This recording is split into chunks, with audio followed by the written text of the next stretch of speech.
On pense à James Bond, on imagine tout de suite les gadgets, les explosions.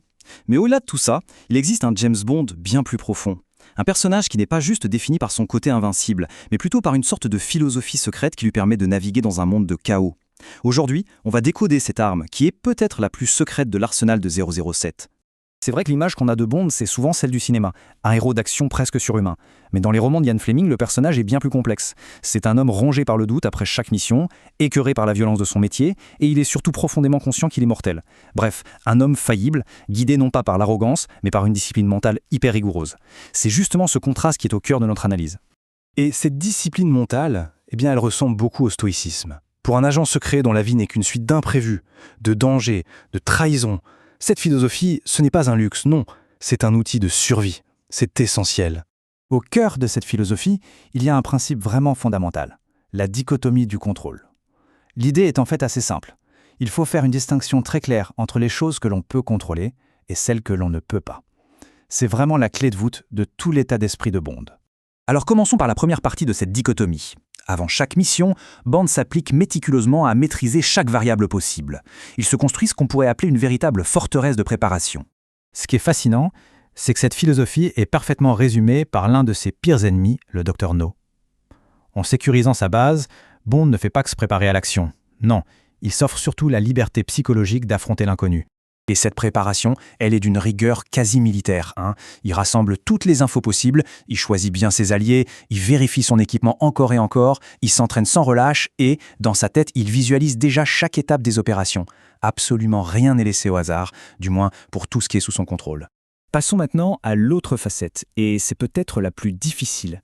Comment est-ce qu'un homme obsédé par le contrôle arrive à gérer l'imprévisible, tout ce qui échappe complètement à son influence? C'est là que son stoïcisme devient vraiment remarquable. On pourrait croire qu'un homme comme lui n'a peur de rien. Il affronte des tortionnaires, des assassins sans même sourciller. Et pourtant, sa plus grande angoisse est étonnamment banale. Oui, sa plus grande peur, c'est l'avion. Pourquoi ? Eh bien parce que dans un avion, il est totalement impuissant. Il doit lâcher prise, abandonner tout contrôle et s'en remettre complètement au destin, au pilote, à la machine. Cette pensée tirée de Vivre et laisser mourir, elle est incroyablement révélatrice. Face à sa peur, Bond ne panique pas, il rationalise, il accepte la mort, le hasard, comme des parties intégrantes de la vie. C'est une acceptation brute, presque philosophique de sa propre impuissance. Alors comment fait Bond quand il est face à une situation qui pourrait le submerger de peur ou de douleur? Il utilise une technique mentale très puissante, il réduit son champ de vision pour se concentrer uniquement sur l'instant présent. Par exemple, dans Dr No, il est piégé dans un conduit de ventilation. C'est un parcours sadique conçu pour le briser physiquement et mentalement. La tâche semble juste insurmontable. Face à cette épreuve, sa méthode, c'est une discipline de fer. Son premier ordre mental, éliminer la peur de l'échec futur. Le deuxième, ignorer la douleur à venir. Parce que, comme l'écrit Fleming, anticiper la douleur, c'est verser une prime désastre avant qu'il ne soit dû. Et finalement, il ramène toute son attention sur l'action immédiate. Pas la sortie, là-bas au loin, non, juste le prochain centimètre argenté à parcourir. Et chaque centimètre devient une victoire. En décomposant un obstacle qui paraît insurmontable en une série de toutes petites conquêtes, il le rend possible.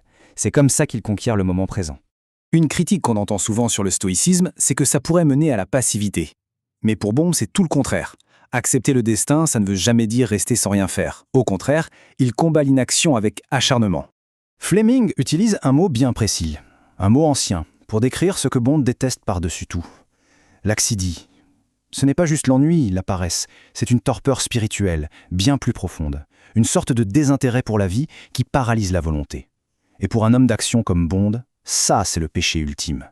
Cette phrase, elle illustre parfaitement son état d'esprit. Même une action qui est vouée à l'échec est vitale psychologiquement. Le simple fait d'agir, de reprendre l'initiative, ne serait-ce qu'un instant, c'est déjà une victoire contre la passivité et le désespoir. Cette croyance est vraiment au cœur de son personnage. La stagnation, ce n'est pas juste désagréable, c'est destructeur.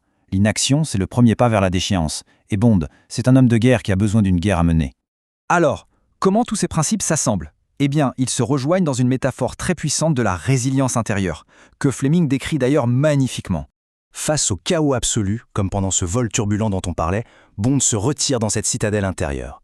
C'est un espace mental de calme total, un refuge où il peut attendre que la tempête passe, sans se laisser anéantir par elle.